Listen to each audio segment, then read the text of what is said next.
If you've heard this sound before, then you know exactly what's about to go down. Splinter Cell.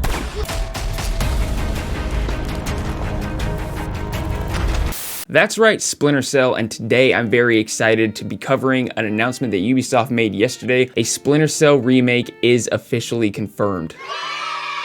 Now we're going to be going over a couple interviews that they posted on YouTube as well as their own website, talking about some of the things that make me really hopeful and some of the things that make me a little bit skeptical. But before we do, if this is your first time here, I'm Blue Monkey. Welcome to Capture the Frag, the channel dedicated to giving you only the most interesting in shooter game news. So if you're bored with the current shooter meta, join me on my journey to 1,000 subscribers. We'll be covering all the games that are making serious moves in the genre. Now, Splinter Cell's been making moves, right? This game actually came out almost 20 years ago. At the time, the Xbox's ability to render light shafts was just absolutely mind-blowing. And the concept of light and dark, as far as stealth mechanics go, was basically brought into existence and solidified with the Splinter Cell series, specifically the first game. So I'm gonna give you some quotes here from the producer, Matt West. He says, "I think it kind of has to be a remake as opposed to a remaster. Although we're still in the very earliest stages of development, what we're trying to do is make sure the spirit of the early games remains intact in all the ways that gave early Splinter Cell its identity." Now, this is great to hear. I was a little skeptical at first when I read the word remake, right? Because knowing Ubisoft's recent history, specifically with Tom Clancy games, hasn't been that great. And I just really wanted to know that they weren't going to take this and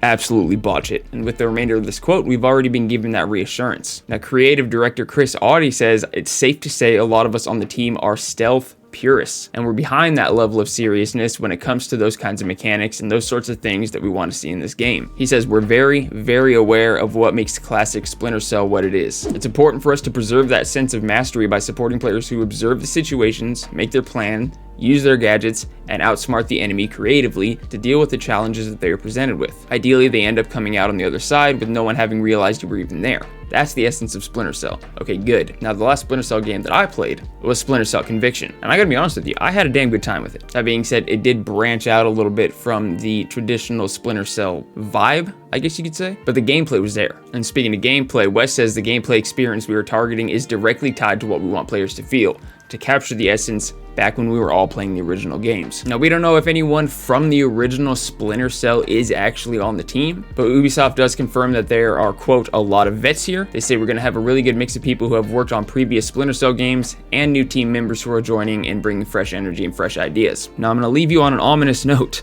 okay? The last thing creative director Chris Audi says, "With this remake, we are building a solid base for the future of Splinter Cell." Now, I hope that means they're taking their new engine that they're working with, rebuilding the mechanics, the graphics, and everything to feel smooth and true to the original games, and that's the model that they're going to use moving forward. I am fearful that what this means is that they're going to tack on a bunch of different microtransactions and add a bunch of content that they're going to charge you for and absolutely botch it the free-to-play way that Ubisoft seems to be heading. Now, I hope they don't, but I will be sure to keep you guys updated no matter what happens. If you want to see those updates, be sure to subscribe down below. Again, this is Capture the Frag, where we're talking about only the most interesting in shooter game news. I'm Blue Monkey, and I'll see you guys in the next video. Peace.